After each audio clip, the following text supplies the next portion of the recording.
Hey, I'm Mitch from Infinite Robotics. We're here at Safety Link in the Hunter region of New South Wales, where they're making Australian-made safety products, and we've just installed one of our dual station welding systems.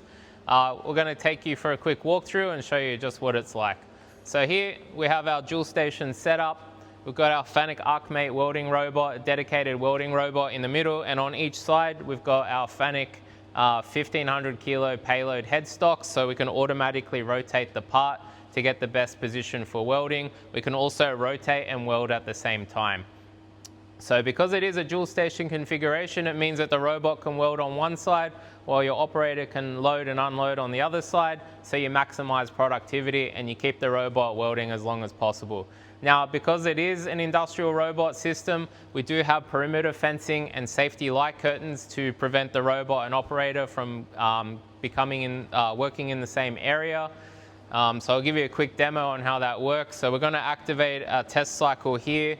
We'll reset the light curtains and we'll get the green start button to go. The robot will begin the test cycle. If I break the light curtains, as you can see, a safety stop is activated. On the robot, it's fitted out with the Fronius push-pull system. The customer is going to be welding steel and aluminium, so this setup is going to give them great results on both. And for fume extraction, we've got on-torch fume extraction here. But this system, you could also get a fume hood if you wanted to. To further increase productivity, we've got our torch cleaning station over here, which automatically cleans spatter buildup from the torch nozzle, so the robot doesn't need to be stopped to clean out any spatter. So then if we come around the side,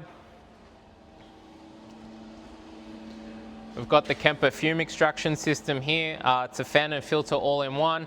Automatic cleaning cycle, so you don't need to constantly pull out the cartridge and clean it. You just pull out the heavy particles from the bottom.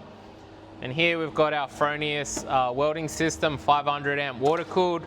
We wouldn't use a gas cooled system on a robot because your consumables are going to wear out faster. Water cooled is going to be a much better option for robotic welding. Because of the higher duty cycles. Robots generally welding for about 80% of the time, where your manual welders maybe 10–15% of the time. So for that extra duty cycle, you definitely want water cooled. And here we've got our control cabinets. Of course, our Australian made and owned logo, because all of our systems like this are designed and made in Australia. And then we've got our Fanuc robot controller and our drum of wire down here. So that's a basic run through of this system. We've got to get back to finishing the install. Tomorrow we're going to do training with the customer here on site. So that's it from us. Thanks for watching. Hope you have a great day and happy welding.